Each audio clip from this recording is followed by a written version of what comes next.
Halo, selamat malam. Ini adalah cerita sebelum tidur episode ketiga. Sebenarnya di episode ketiga ini saya mau membahas tentang sakit, sembuh, dan sehat. Tetapi saya berubah pikiran, jadi saya akan bahas cerita sebelum tidur. Judulnya adalah Menjadi Senior Programmer.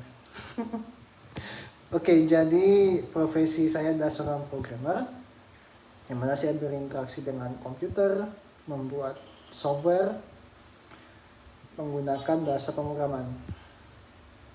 Saya sudah 8 tahun bekerja sebagai web programmer. Ada cukup banyak tools yang sudah saya coba, dan sekarang saya berada di posisi bekerja di rumah. Sebelumnya saya bekerja di kantor di sebuah universitas selama 8 tahun waktu itu, 8 tahun 4 bulan. Akhirnya saya putuskan resign karena situasi keluarga kecil saya, dalam artian saya belum nikah. Saya ada 2 adik, cewek dan cowok. Bapak ibu dan meninggal, jadi tinggal saya sendiri. Tinggal saya menjadi kepala keluarga. Suka maupun tidak suka, ini seperti itu. Ya, saya harus menjaga kedua adik saya walaupun mereka udah pada gede.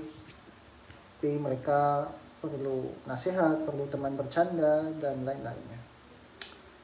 Oke, menjadi senior programmer. Saya sekarang situasinya dalam masa percobaan di sebuah perusahaan agensi milik orang Jerman. Dia tinggal di Bali. Saya belum boleh sebut nama perusahaannya karena saya masih dalam masa percobaan. Saya belum berani menggamblangkan diri, saya bekerja di sini kalau saya masih dalam masa percobaan. Saya nggak berani. Saya takut terjadi sesuatu lain hal. Semoga tidak terjadi. Oke. Saya sudah bekerja di perusahaan ini sejak 1 September.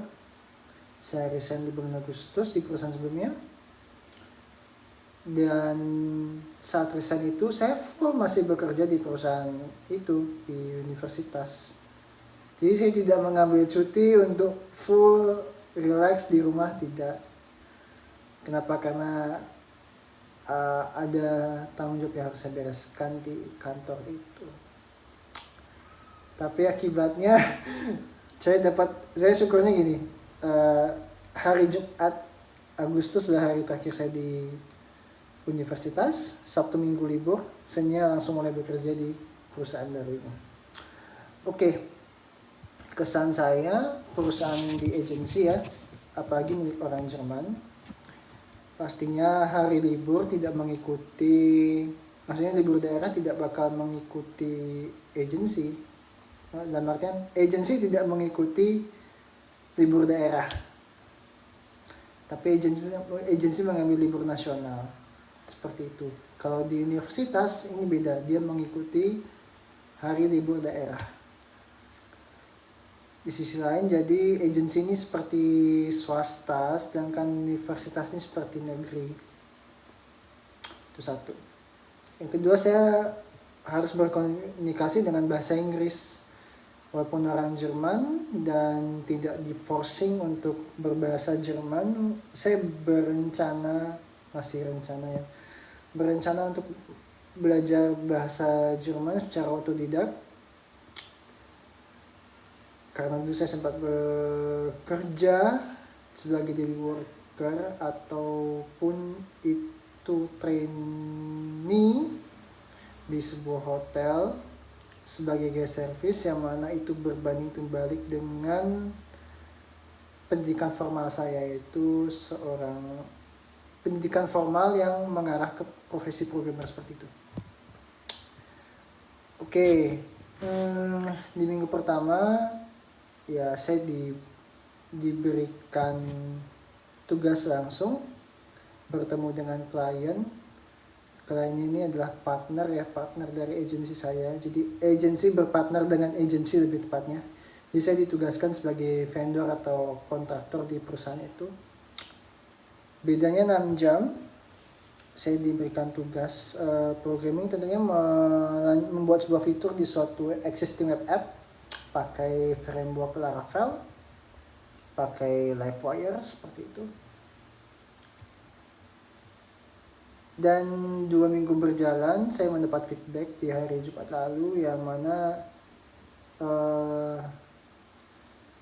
saya merasa bersalah, dalam artian saya tidak memberikan alur kerja yang bagus. Walaupun outputnya ada, tapi cara saya mencapainya itu yang dilihat tidak tepat. Dan saya melihat ya mau nggak mau emang benar gitu. Saya seperti ini. Agensinya ini memberikan saya tugas seperti ini. Dia memberikan gambaran kasarnya 40-60%, dan saya mencoba membaca kode programnya. Itu pun tidak begitu menjurus ya, karena saya belum paham flow ini apa gitu kan. Dan itu baru terjadi, saya benar-benar mengerti ketika itu menuju ke minggu kedua. Jadi ketika saya memanfaatkan AI, sebelumnya saya memanfaatkan AI dan melihat kembali si kode program, oh ternyata maksudnya itu seperti ini konteks dari web application-nya. Akibatnya dalam 2 minggu itu, selama proses 2 minggu itu, ya saya kerjakan di awal, saya kirim lagi outputnya ke klien, pingpong terus gitu kan, dapat klien feedback, tapi ya klien kasih feedback, saya lempar lagi seperti itu. Dan endingnya adalah klien tidak begitu suka dengan cara kerja seperti ini. Dan klien pun juga berkoreksi diri, oh mestinya saya memberikan clear nih requirement-nya apa aja gitu. Tapi sisi lain saya juga malu, kenapa saya tidak begitu gitu. Saya malah main hajar aja gitu, itu kesalahan saya juga. Tapi sisi lain saya diberikan 2 tugas ya. 2 tugas, satu tugas itu membuat sebuah data table, satu tugas lagi membuat sebuah mekanisme filter setelah integration seperti itu. Nah, di task kedua itu yang saya belum ngerti, jadi saya bertanya. Ya syukur saya bertanya daripada saya langsung eksekusi. Seperti itu, biar saya dapat gambaran jelasnya seperti apa. Oke, itu udah terlaksana. Jadi hal yang membuat saya berpikir senior programmer itu adalah seorang manusia yang tidak hanya pintar secara hard skill, dia menguasai framework apapun itu, tapi dia juga harus pintar melihat skopnya lebih dalam. Dalam artian kalau bingung nanya lebih detail. Bahkan kliennya pun nanya nih, Krisna, kalau kamu sama kita, anggap kita nih teman kerja kamu, jadi kamu mau hujat cara kerja kita kacau, bilang aja kacau. Kalau kamu bingung, bilang bingung. Kalau kamu nggak jelas, tanyain sedetail-detailnya. Kita tidak menekankan quantity, tapi kita menekankan quality. Nggak apa-apa, lambat sedikit, tapi kita cukup mereviewnya tidak sesering sebelum-sebelumnya seperti itu. Dan yang membuat saya tertampar, CEO saya bilang ini, saya kan nge-hire kamu sebagai senior programmer, mestinya saya juga udah bilang kamu kan mereka nih butuhnya quality gitu, attention to detail gitulah. Saya sampai merasa malu, oh my god. Aduh, saya sampai malu seperti itu, tapi syukurnya ini murni menegur pekerjaan ya, tidak menegur secara personal atau apapun. Intinya masih diberikan kesempatan untuk berbenah. Di pikiran saya waktu itu saya malu, kemudian sedih, kesel, kenapa saya tidak menyadari itu di awal karena saya nervous. Nah, nervous itulah ternyata yang membuat saya tidak bisa berpikir jernih. Jadi karena nervouslah kita takut melangkah ke depan, takut begitu. Jadi saya harus menyingkirkan itu, harus saya singkirkan itu. Kalau saya bingung, saya harus tanya sejelas-jelasnya. Pagi ya. Ini adalah rekaman di hari Minggu, tanggal berapa ya? Tanggal 21 ya, tanggal 21 September. Jadi besok kalian akan dengar rekaman ini.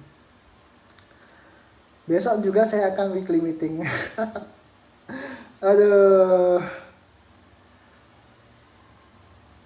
Ya mungkin inilah langkah awal. Saya berharap saya jangan dipecat dulu. Siapa juga sih yang mau dipecat? Dalam artian mencari pekerjaan sulit, mendapatkan pekerjaan juga sulit, apalagi mempertahankan pekerjaan juga sulit. Apalagi situasi keuangan juga harus diselamatkan. Ya, saya berharap ini pelajaran untuk saya. Saya diberi kesempatan untuk lebih berhati-hati.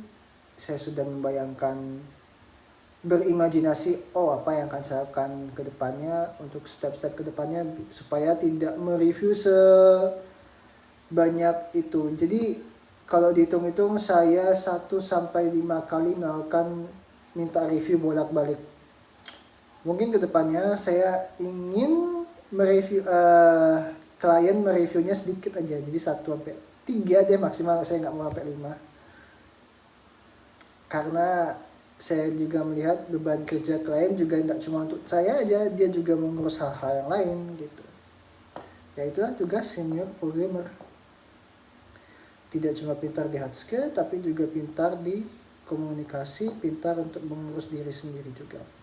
Ya saya akui saya belum begitu pintar mengurus diri sendiri, tapi saya terus belajar gitu. Kalau di perusahaan sebelumnya gimana? Karena perusahaan sebelumnya itu tidak berbeda waktu ya. Kan Jerman bedanya 6 jam, sedangkan di sini kan sama lah zona waktunya. Seperti itu. Jadi kan yang mereview saya, yang mengerjakan juga saya seperti itu. Sedangkan ini kan yang mereview kan adalah klien, yang mana zona waktunya beda 6 jam, dan dia tidak hanya mengurus diri saya saja, tapi dia juga mengurus rekan-rekan yang lain. Seperti itu ya. Semoga CEO saya tidak perlu lagi mengucapkan hal yang sama kepada saya, karena saya juga sudah mengerti. Saya juga ingin berubah.